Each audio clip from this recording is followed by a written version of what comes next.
5, 4, 3, 2, 1, 0.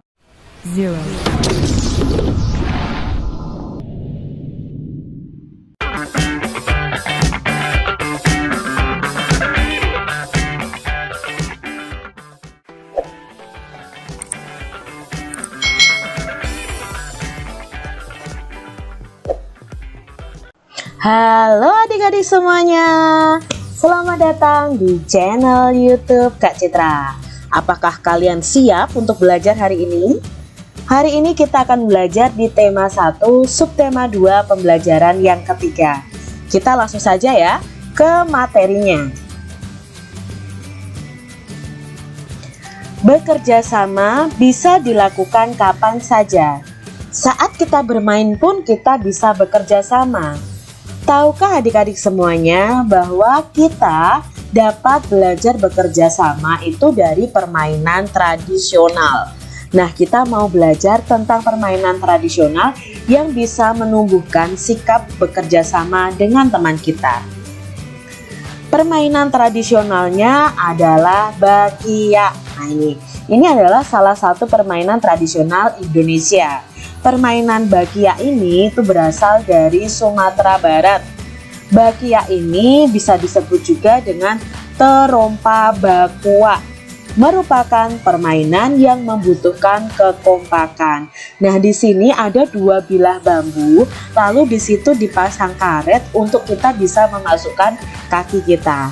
Biasanya dalam satu pasang bakia ini bisa diisi sampai 3 orang atau lebih. Nah, di sini mereka harus berjalan bersama-sama.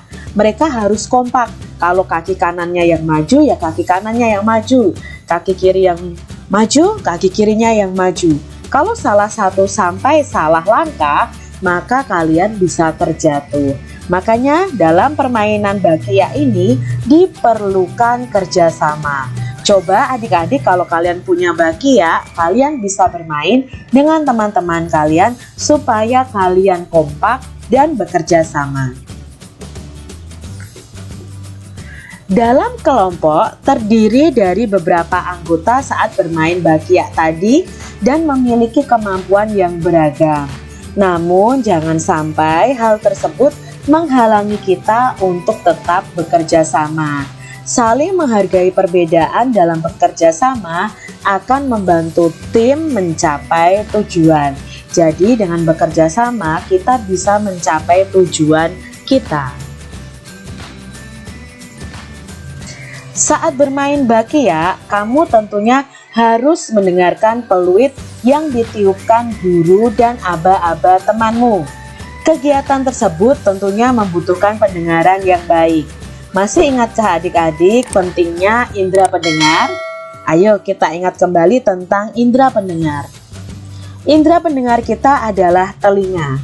Telinga itu ada bagian-bagiannya. Ini adalah bagian dari telinga atau organ-organ yang ada dalam telinga kita.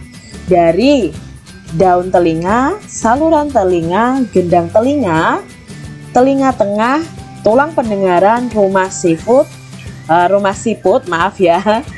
lalu telinga dalam dan syaraf auditori. Nah, cara kerjanya beragam bunyi itu berasal dari benda yang bergetar. Getaran dari suatu benda akan mengakibatkan udara di sekitarnya juga bergetar. Getaran tersebut menimbulkan gelombang bunyi di udara.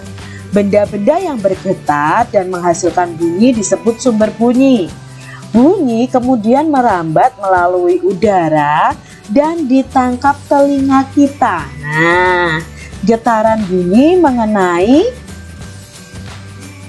gendang telinga yang berupa selembar kulit tipis. Nah, adik-adik, gendang telinga ini ada di dalam telinga kita. Nah, saat kalian membersihkan, jangan sampai gendang telinga ini terluka karena bisa menyebabkan kita tuli. Getaran dari gendang telinga menjadi lebih besar di telinga bagian tengah dan diubah menjadi pesan atau sinyal listrik di telinga bagian dalam. Nah, sinyal tersebut kemudian diteruskan oleh saraf pendengaran menuju otak yang kemudian diterjemahkan jenis dari bunyi tersebut. Jadi otak kita langsung berpikir, oh itu bunyi apa ya? Oh itu bunyi bel. Oh itu bunyi kentongan. Jadi kita langsung bisa menangkap bunyi tersebut. Sedangkan cara merawat indera pendengaran kita adalah yang pertama, hentikan kebiasaan mengorek telinga. Apalagi mengorek telinga dengan benda tajam. Tidak boleh adik-adik, itu bisa merusak telinga kita. Apalagi kalau terlalu dalam, gendang telinga kita bisa rusak. Jauhkan telinga dari suara yang terlalu keras. Jadi ketika ada suara keras, kalian bisa menutup telinga kalian atau menjauh dari suara yang keras tersebut.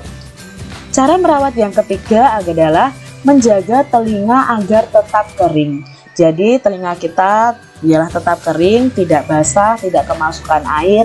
Karena kalau kemasukan air kita rasanya merasa aneh ya adik-adik ya. Kalian pernah pasti telinga kalian itu kemasukan air. Nah itu mari kita jaga telinga kita agar tetap kering. Melakukan pemeriksaan telinga secara rutin ke dokter THT. Jadi kalian bisa ke dokter untuk memeriksakan telinga kalian. Gunakan pelindung telinga saat dalam kebisingan. Jadi biasakan kalian untuk kalau ada suara keras atau bising itu bisa tutup telinga kalian. Nah ini yang kadang adik-adik perlu tahu bahwa sekarang orang kebanyakan memakai headset untuk mendengarkan musik yang terlalu keras. Padahal saat kita mendengarkan itu harus ada ruang udara yang masuk ke dalam telinga kita. Kalau telinga kita tertutup headset tuh, nah itu juga berbahaya juga untuk telinga kita. Jadi biasakan untuk kalian menjaga dan merawat indera pendengaran kalian. Di pembelajaran sebelumnya, kita sudah membaca cerita tentang tong sampah gotong royong. Nah, pada pembelajaran sebelumnya ya, itu bacaannya. Bacalah sekali lagi cerita tersebut dan tulislah gagasan pokok dan gagasan pendukungnya. Nah, ini adalah cerita tentang tong sampah gotong royong. Terdiri dari 3 paragraf ya. Kalian bisa baca di buku kalian masing-masing tentang tong sampah gotong royong ini.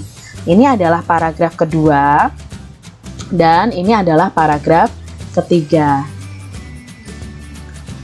Nah, sekarang kita akan belajar mencari tahu gagasan pokok dan gagasan pendukung dari bacaan tadi. Paragraf pertama itu Kak Citra ubah dalam bentuk masing-masing kalimat ya. Nah, di sini Kak Citra buat dalam 4 kalimat. Nah, ada yang berbeda setelah senam pagi pada hari Minggu. Warga berkumpul dengan berbagai peralatan dan perlengkapan di lapangan kampung. Nah, di sini diberitahukan bahwa setelah senam pagi itu ada hal yang berbeda. Lah, halnya yang berbeda itu apa? Lah, hal yang berbeda itu semua warga kampung berkumpul di lapangan kampung. Ada yang membawa drum kosong, bilah-bilah bambu, karung plastik bekas, ember bekas, lalu ada kaleng cat, ada wadah dan sebagainya. Berarti di sini kalimat pertama itu adalah gagasan pokoknya dan sisanya adalah gagasan pendukungnya atau gagasan penjelasnya. Itu pada paragraf pertama.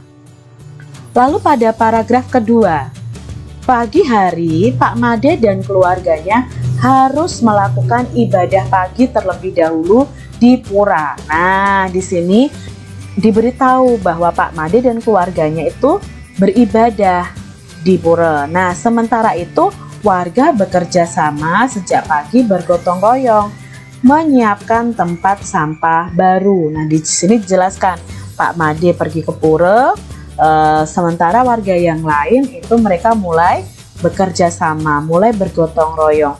Maka kalimat pertama ini termasuk gagasan pokok dan sisanya itu adalah penjelas dari gagasan pokoknya. Seperti itu adik-adik.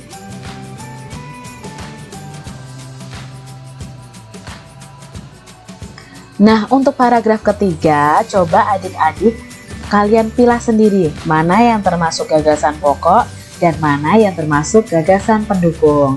Demikian tadi pembelajaran kita di tema 1, subtema 2 pembelajaran yang ketiga.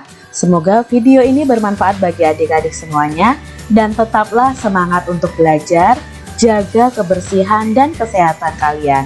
Sampai jumpa kembali di video pembelajaran selanjutnya. Tuhan memberkati.